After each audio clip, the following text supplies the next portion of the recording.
Graham here, coming up on your Cobourg. We tour the HMCS Goose Bay, and Deb Mathews, the Deputy Premier of Ontario, was here in Cobourg.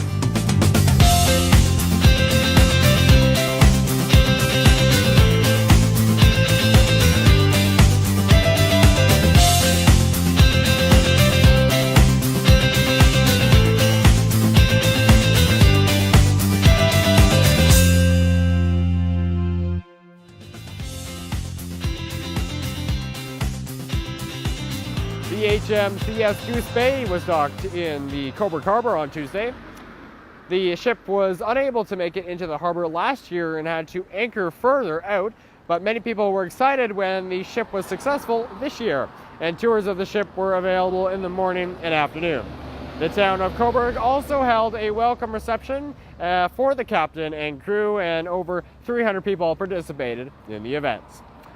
It's a great pleasure for me, Graham, to be down here welcoming the Goose Bay back in town, because we had such a great exchange with the crew last year. Now, it was unfortunate last year they couldn't get in the harbour, but we had a great event in terms of meeting with them, understanding with them, and we had a nice little opening ceremony in the park. This year, the weather not cooperating so much, but you know what? It hasn't deterred the people from coming down and taking a look at the ship. We're going to end up with more than 300 people touring the ship. So obviously, you know, it's of great interest to the town, and of course another great event for our 150th anniversary celebration. And now, being at D-Day and all the war celebrations and Remembrance Today, what do you think about them coming on this day? Well, I think, you know, it's more than a coincidence. You know, I have to thank Brian Reed, because he's the one who organized it. And I think, you know, it's a great way to remember, you know, such a historic event in the lives of many, many Canadians. On Saturday, June 3rd, Cobourg locals Matt Williams and Andrew Hall held an event called Country Wild. This event was organized to celebrate Canadian country music as part of Canada's 150th birthday celebrations. Artists include Cold Creek Country, which headlined, Runaway Angel, and Gentleman Husbands, which is a Cobourg band. It was the first of its kind and held in Cobourg and was a great success. I had the opportunity to interview some of the organizers and bands of the event. You know, a couple of years ago, my friend Matt Williams came to me and he said, "Hey, I've got this vision. I want to put Lady Antebellum on the beach."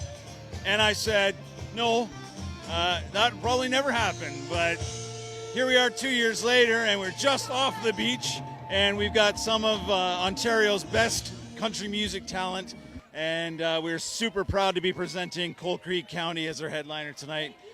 Super excited to have such a huge crowd here this evening. It's phenomenal. This is our premier event in Cobourg, and we're excited to do more. The atmosphere is electric. I can't believe how many people have shown up this evening, and they just keep coming, you know. We got all kinds of local people here helping out. We've got family members. It's just amazing, the energy here. Everybody's having a good time. It's amazing. For the first Country Wild Festival, it's so electric in here. It's super exciting. It's really exciting. I mean, I really feel like bringing this type of atmosphere to a city is working. It's kind of happening all over Ontario, and clearly by the crowd that's shown up today, it's working in Cobourg. We couldn't be happier to be a part of it. Andrew and Matt did an amazing job organizing this event.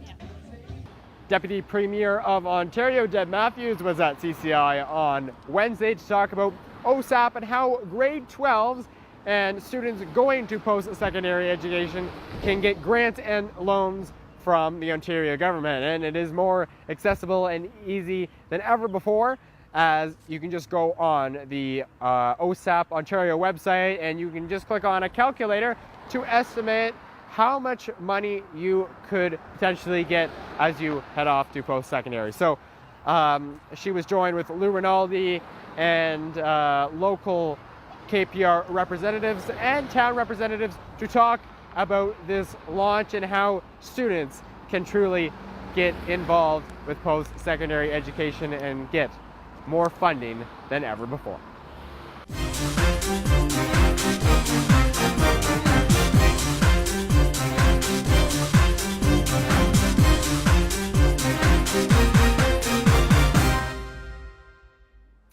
In your Cobourg sports, CCI's Cameron Bruce finished his track season very well, coming 7th in the 110-meter hurdles and 5th in the 400-meter hurdles.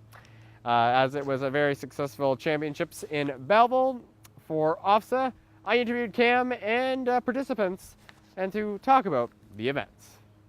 Set. Another successful track and field finish for CCI's Cameron Bruce, who came in 7th in the 110-meter hurdles and 5th in the 400-meter hurdles. Cameron was proud to join about 1,000 other competitive athletes at the provincial championships over 3 days in Belleville. No shortage of competition, Cam raced against grade 11 and 12s along with victory lappers who pushed him further.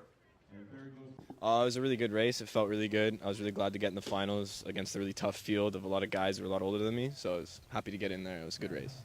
Now, you've been to OFSAA 3 years now. What's the experience like? I mean, the atmosphere is unbeatable. It's North America's third largest sporting event. It's really incredible. Like, really nothing beats it. There's so many people here, so many good athletes. It's really a good time. A good time with fellow competitors, friends, and spectators who came out to support and enjoy the high-energy atmosphere. This track and field event sees tens and thousands of people through the gates each year. Just because we raced all year together, and a lot of other people from our track team came, and yeah, just to cheer him on and to watch some other events that are happening after him. I've always enjoyed track and field. I loved it when I was an athlete myself, and while I was a teacher, I continued to help at the track meets, convening, and now that I'm retired, it's fun. I get to be a track umpire and actually watch all the events. As for Cam, next on the schedule, he will decide to take a break or enter club competition. But there will be no shortage of excitement for future track events. For Cobourg News, I'm Graham Beer. The CCI senior boys soccer team also competed in OFSAA. They were at the AAA Championships in Hamilton this past Thursday and Friday. The senior boys battled through some key absences and injuries at OFSAA. The Wolves tied Martin Grove 2-2 and lost to Holy Trinity. That's Oakville 2-0. Clark Road, London, that is 3-1, and South Carlton, Ottawa 1-0. It was a colossal achievement considering the challenges they faced for the injuries and the quality of teams they played. Now, in what's trending, we have a pretty cool video. It was shot in Jamaica. As you can see here, a man coming out of a water slide pretty quickly, skid right across the water, and as soon as he got to the end of the pool, he literally jumped out and was walking and, getting dry. He probably got out of that pool in less than in 5 seconds. So he's skidding across there, and people thought it was just truly amazing. So, that is pretty cool. And it's not the first time someone at that particular pool has skidded right across the water and out of the pool just like that. A man did it in 2012. That is your What's Trending and your Cobourg News anytime on our website, www.cobourgmedia.ca. Have a great weekend.